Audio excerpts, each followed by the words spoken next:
wasn't really a small island. I just call it that. The closer we got to this thing, the more unusual it became. To start with, there were obviously no trees on this island, which was only about 30 feet in diameter. It was all one big smooth cone-shaped mound. Then we noticed that the island seemed to be made out of this texture, not like rock. But what really caught our attention was when we got within several hundred yards and saw how much it began to move. The closer we got, the more it moved. We're back at the way when one of my lookouts said he could hear something below the water. We all stood there quietly thinking nothing of it until my signalman called for me and said that whatever was making that noise seemed to be coming from the island. The closer we got to it, the louder it seemed. Then my other lookouts said they could hear something as well. Also, over the sound of our own engines, which were very, very loud. So, I took us in closer. We can maybe see what was making all that noise. Who's my mummy? It suddenly dawned on me that this island was not at all stationary. And you have to remember, at the distance we were at, it totally looked like an island. This thing had started to move. This was a living sea organism. As we were watching it slowly undulate, even as it spread open to the top like some kind of giant clam, we wanted to get away, but our engines seemed to be straining against something unseen. The more we tried to move away, the harder our engines seemed to work. We were stuck. We were looking around for what was anchoring us. We looked down and saw it. The closer it got, the more visible it became. It was like watching an image appear in a developing tank of a photographic paper. What looked like islands at first became long lines that were attached all the way around this thing. Then I could see what looked like flippers, similar to an elephant's ears, or so they reminded me. Even saw a face that looked somewhat kind of like a giant lizard, with great big eyes. I called my gunner over, told him to open fire on this thing if it tried coming up out of the water at us. I tried turning our searchlight on. Yo. Hey babe, it's me. Guess what? What? I'm pregnant. Good. Do you know if we're having a daughter or a son? Don't know yet, but as soon as the doctors tell me, and my parents, I'll tell you. Cool. See you, baby whore. So daddy. Hang up. Press play again. On the thing. But the Was that one of your whores, son? Yeah. Whatever this thing was, it did not What did she want, baby son? We were dealing with a colossal She just want to let me know she's pregnant. I remember our ship beginning to shake I know. as if we hit something underwater. We all thought it was coming after us until we heard a huge sucking sound and felt like we were beginning to slide sideways. The creature had let loose of our keel and seemed to be sliding back deeper in the ocean. Once the thing was completely submerged again, our engines came back online and started pulling away from this thing faster than I ever thought possible. I could see something moving around on top of it as we sped away. Whatever it was now diving headfirst straight down. Good. The more I looked, the bigger it seemed to get. Then it hit me.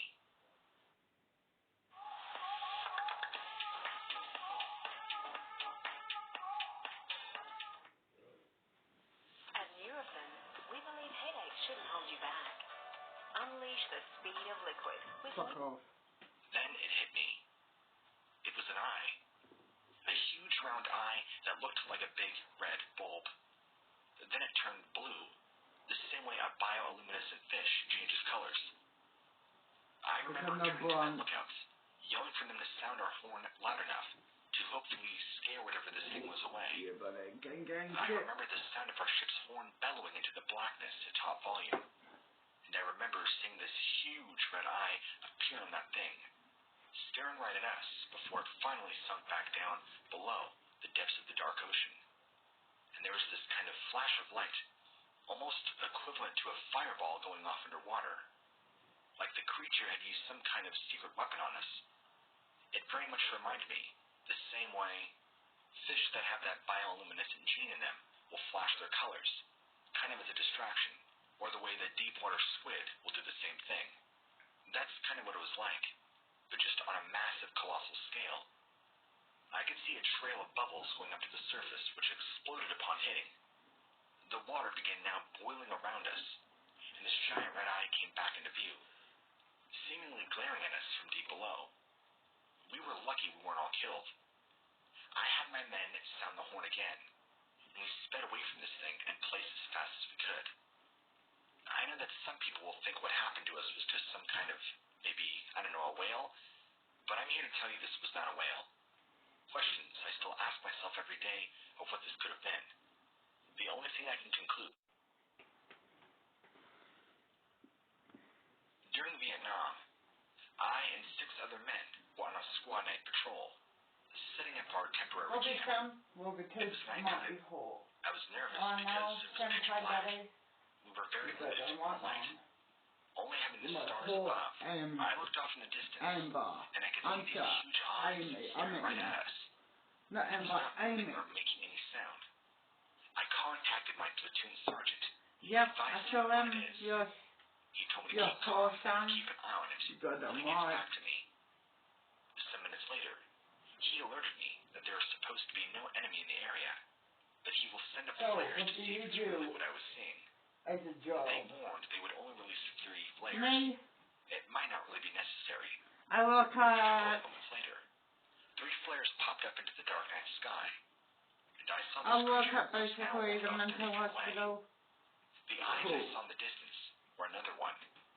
There were multiple of them, and Have you had us, any mental they began testing moving tried closer to? in the darkness. Yes, They 20. were about 8 to 9 feet tall, Cool. large Your heads, foot, Mum. eyes that Oh were no, what glowing, can I say? just like stars. They also had 2 large antennae on top of their head, resembling some sort of insectoid. The body was like that of a man, but it kind of had scales and looked somewhat reptilian, as if burned and distorted by acid or fire. On its back, it had a small pair of wings, and on the end of its trunk, Well, the they two were mummies study full horse. spikes Wait. and appendages, which kind of resembled horns. If there was ever a mantis man, Oh no. this was it. It also had claws on all of its limbs. I could see it was holding something in its claws, What's another one? as if it was about to swing, although I couldn't make out what it was. I froze, not believing what I was seeing, and it stood there watching me for about 5 minutes, just lingering. You didn't know I had a cousin who's down ever since The whole lockdown. incident was maybe 10 to 15 minutes. But The I next was day, my afraid sergeant to fuck suggested you. that I should visit the commanding I just officer, tell you what CEO, your to give him a dad better would look do at to what I me saw. if So the he CEO asked found me to out sit that down and draw a I sketch of fucked this you. creature. As I was drawing it, But he now I looked don't have to mortified worry as about if it. he himself had already seen Me the and thing. When I and finished drawing, he said to your me, fucking husband, I want you your to fucking remember that dad day are over. was your last day on Earth. Were you divorced? Try to punctuate every last detail. I did so, and afterwards he told me and looked very grieved. He just explained, Okay. I want you who served over there during Vietnam as well. They told me they were terrified by this creature, running away from it. But it had chased them and actually eaten several of other men. One of my friends explained to me how one of these creatures had jumped on their friends and drowned them in one of the rivers. It was like no other mantis or creature I've ever seen or heard of, even though I know there's all sorts of horrors that lie in the jungles. I'm still terrified even now as I recall this event, and still have problems sleeping at night. So we're gonna fuck it. But if In one my day if I room, pass away, up here, and in the turn to heaven, kitchen, the what front will yard, happen if I see this creature again? the backyard, the People have been asking me balcony. for a name for this What? creature, but nobody knows In what to your call it. room, Daddy For the time Senpai being, son. I will call it a Cool, manticore, mummy. because it reminds me of I ain't mantis man. study. Oh, I know Daddy Senpai. You got them This right. is one of those experiences that I have that I've never really pre-told to anybody. It sounds like something out of a Grade B horror movie. Yeah, buddy. But it happened. 68 years old, retired Navy Commander David Fravor is now involved in civilian life, having worked for decades as an aviator with the United States Navy, and then later as a pilot for the USN Reserves. You may remember David Fravor as the guy who had led top-secret investigations of reports of unidentified flying objects. He's also achieved some notoriety back in December of 2017.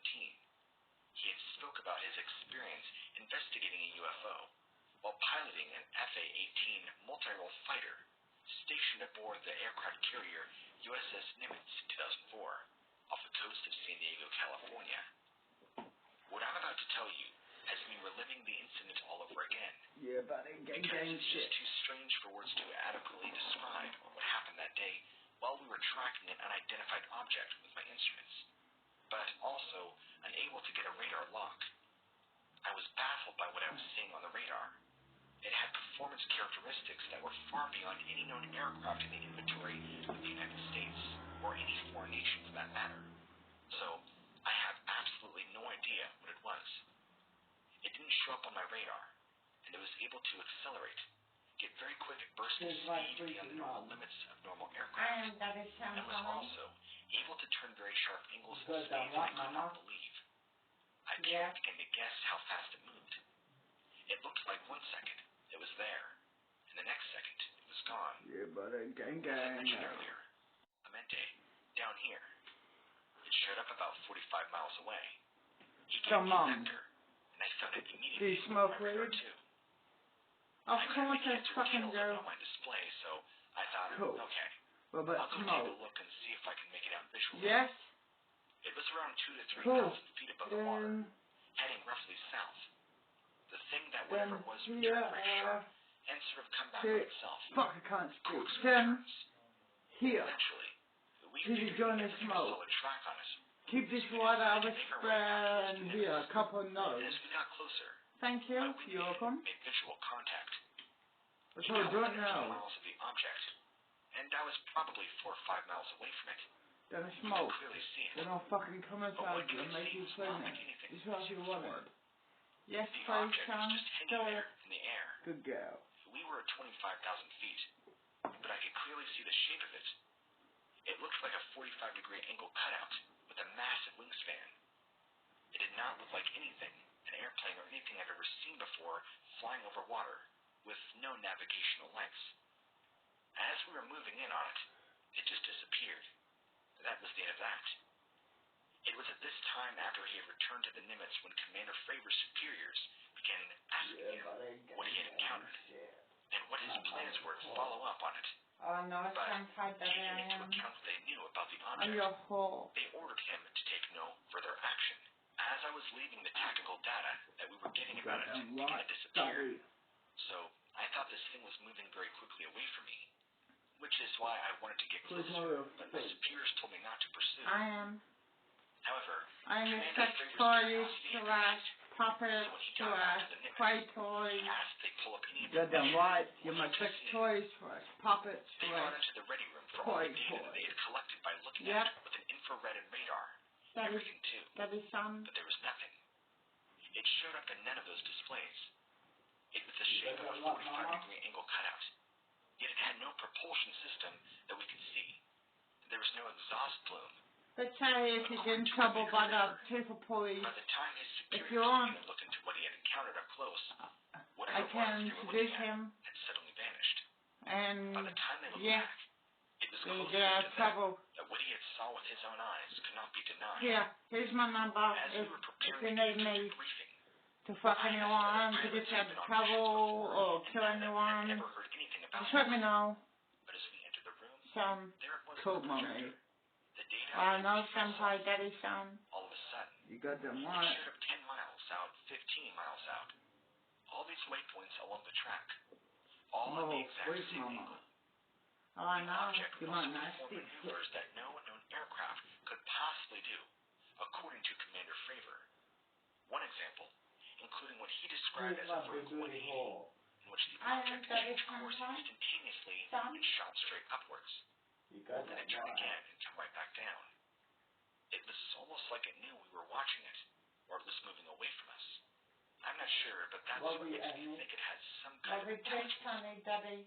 The other and pilots son. watching the events unfold became terrified by what they were seeing take place. According to Commander Fravor, who admits that he too is now terrified about what they might be facing.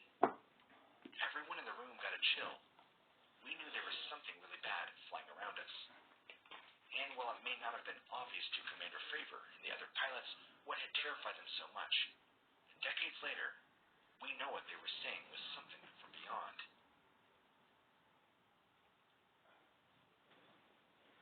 In 1969, Off the coast of Thailand, our submarine, the USS Queenfish, SS-399, a Sergeant-class attack submarine, was on a routine patrol submerged in the Gulf of Thailand, when at about 2:15 p.m., we spotted an unidentified object coming from the surface. It rapidly became obvious that this was heading straight for our submerged position. There were no returns from any ship or aircraft in the area. The only thing we could see was a great disturbance in the water, and whatever it was headed directly for our position. Everybody standing topside in the conning tower and on the bridge grabbed their binoculars to get a closer look at this mysterious object.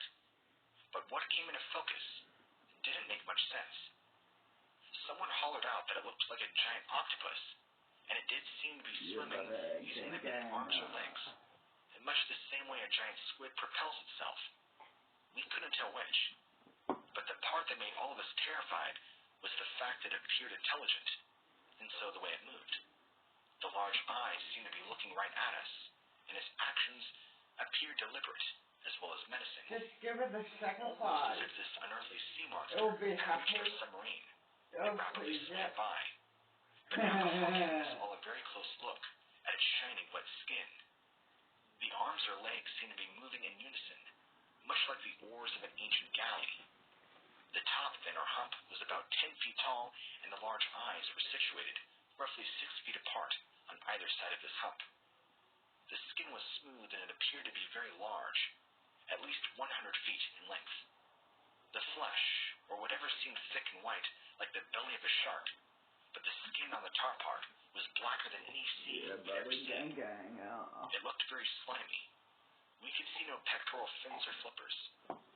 As it swam past us all, everybody was terrified, but also fascinated at the same time. For several seconds following, we watched this creature swim by very rapidly, and there was no doubt in our mind that our submarine, seeming to pause, looked directly at us before shooting off into the deep blue sea. We were terrified, not knowing what this was. It wasn't quite an octopus, and it did not look like a squid. It looked like something we had never seen before. Although terrified, we were fascinated by its size and beauty. We all knew that this creature was no whale, behemoth, or any known sea creature. I didn't think to be a living dinosaur either, but who could say for sure? Well, the captain surfaced the boat as fast as he could to warn any other ship or aircraft of the strange thing that had just happened. The radio room tried to contact any and all ships in the area. Nobody answered. We stayed on the surface for about an hour, trying to tell everybody that this large thing had appeared intelligent, and that it had gone after our submarine just as if we were bothersome fish that had swum into its territory. The captain decided to track this creature on sonar, but soon found out our equipment was not capable of tracking anything that large. We could see the object on the screen about 6 feet tall and about 10 feet wide, but this was about all. After several days of tracking it, the captain determined this thing to be over 100 feet in length and very intelligent. It even seemed to sense our presence almost as quickly as we could run sonar on it. I count myself lucky to have seen it once, but after hearing other stories, I wish that I'd never seen anything so terrifyingly beautiful.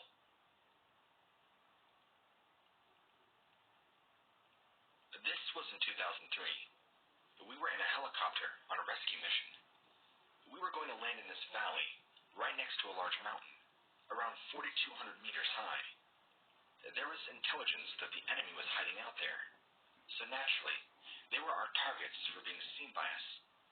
When we got very close to the landing zone, this 200-long-meter cavern opened up under the helicopter's path.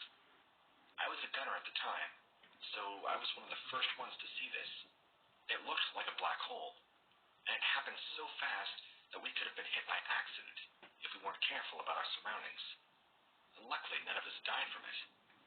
There were supposed to be 5 enemy combatants in this cavern with their wives and kids. These things were anywhere between 7 to 9 feet tall, and certainly not enemy soldiers. They had greenish yellow scaly skin, huge fangs, long claws, and looked like damn abominations from a Frankenstein monster. They also had webbed hands and claws. Our pilot saw this coming. We used our searchlights and lit up the cavern nicely before landing. They were pretty upset, or so they seemed, and immediately Cool, Mom. began chasing after the Oh, copter. no. The pilot Oh, tried taking sorry. off again, and we began shooting at these things. money.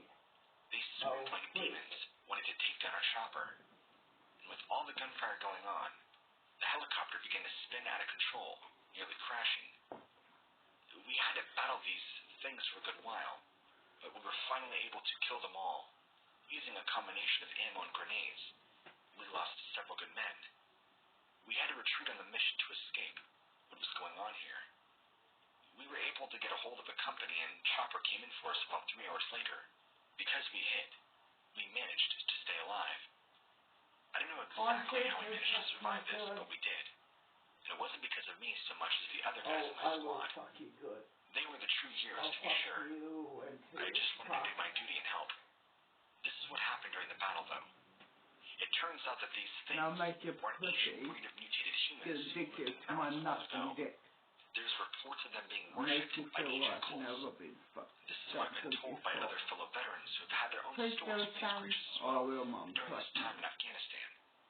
There are even men during Desert Storm that Yeah, talk about large man. humanoid beings who hide under the sand and who have attacked and devoured convoys whole. Pretty terrifying stuff out there in the desert.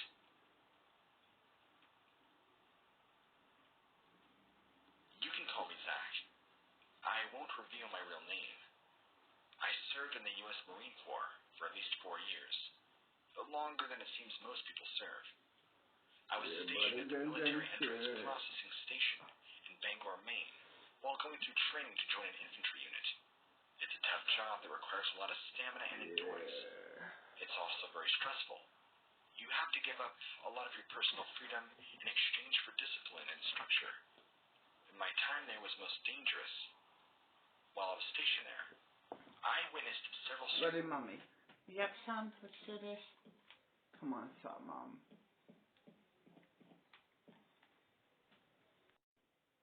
Can I stay here for the night, son? Sure, Mom. Cool. I'm gonna text my daughters, let them know. Oh, good. Let's do this. Pull your hair, you hoe. Mom. Done, son. Come and feed me and make me pregnant.